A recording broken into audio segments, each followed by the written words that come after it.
मुल्क भर में ईद उल फितर मजहबी जोश व जज्बे और रिवायती जोश व खरोश के साथ मनाई जा रही है। नमाज ईद के बाद लोगों की गले मिलकर एक दूसरे को ईद की मुबारकबाद। मेहमानों की आमद का सिलसिला भी जारी।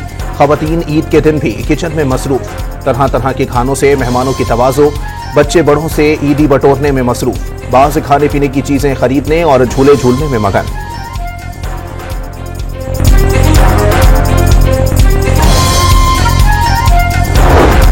कराची, लाहौर, पेशावर और इस्लामाबाद समेत मुल्क के छोटे बड़े शहरों में नमाज ईद के रूह परवर इज्तिमा। वज़ीर आज़म ने लाहौर में बेटों के हमरा ईद की नमाज अदा की। शहरियों से ईद भी मिली। नवाज शरीफ ने जाती उम्रा में कारकुनों के हमरा ईद की नमाज पढ़ी। शहबाज शरीफ की रायबंद आमद। वज़ीर आला पंजाब मरियम नवाज ने इस्तकबाल किया। शहबाज शरीफ की बड़े भाई नवाज शरीफ से मुलाकात। कैप्टन सफदर, हमजा शहबाज, सुलेमान शहबाज और दीगर अहले खाना भी मौजूद। वालिदैन की कब्रों पर फातिहा खानी।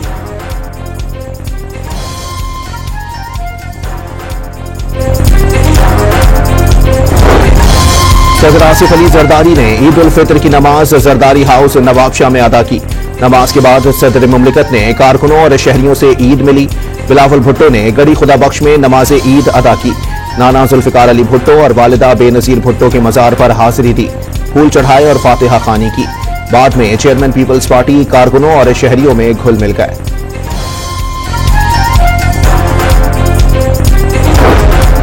Chairman joint chiefs of staff committee और मुसल्ह अफवाज सरबराहों की क़यादत की कौम को ईद उल फितर की मुबारकबाद।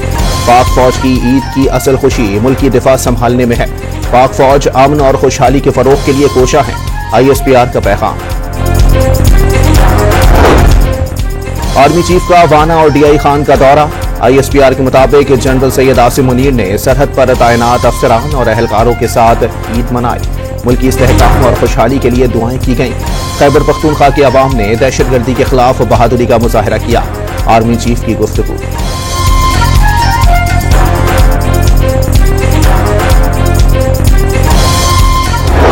Assalamu alaikum. I'm Scott Erbal, and on behalf of the U.S. Consul in Karachi, we want to wish you all a very special Eid. Eid के लजीज पकवाना से लेकर आपस में खुशियाँ बांटने की खूबसूरत रिवायत तक हमें यह खास लम्हे आप सब के साथ गुजारना अच्छा लगता है। ईद का लम्हा पंजान प्यारान सांगार खुशी मनायन लाए हुंदा हैं। कराची में अमरीकी कौंसल जनरल की पाकिस्तानियों को ईद की मुबारकबाद। अमरीकी कौंसल खाने के अरकान का सिंधी, बलोची और पश्तो समेत मुख्तलिफ जबानों में ईद की मुबारकबाद का पैगाम। The holy month of Ramadan has come to an end. Ramadan is a period of peace and reconciliation, and also a period of company to meet friends and families. And now I see the joy and happiness at Eid ul Fitr. German consul general doctor Rudiger Lotz की पाकिस्तानियों को ईद की मुबारकबाद। बरकतों और माफी का महीना रमजान इख्तिताम पजीर हो गया।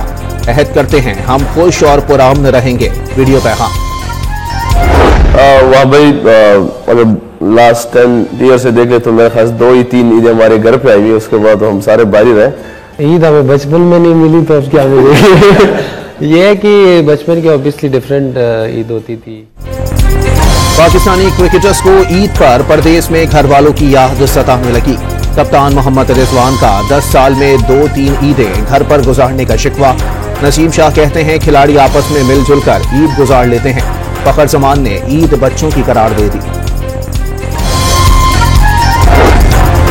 पाकिस्तान में गैर कानूनी रिहाइश पजीर अफराद के इनखला की डेडलाइन का आज आखिरी रोज।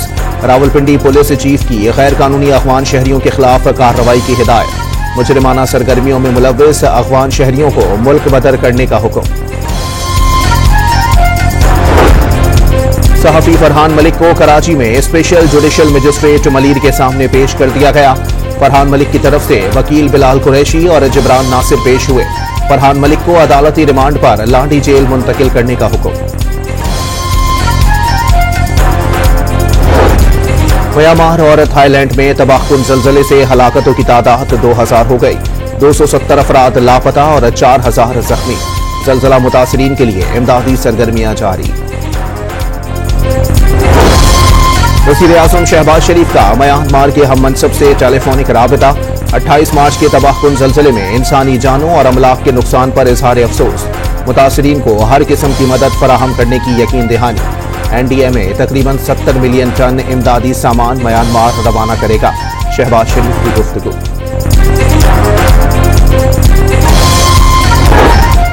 कराची के मुख्तलिफ इलाकों में जलजले के झटके। जलजला पैमा मरकज के मुताबिक जलजले की गहराई 19 किलोमीटर रिकॉर्ड की गई।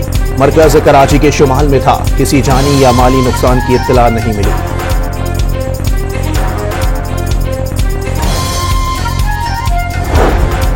और कौमी क्रिकेट टीम की हैमिल्टन के सेडन पार्क में भरपूर प्रैक्टिस। पाक न्यूजीलैंड के दरमियान दूसरा वनडे मैच 2 अप्रैल को होगा।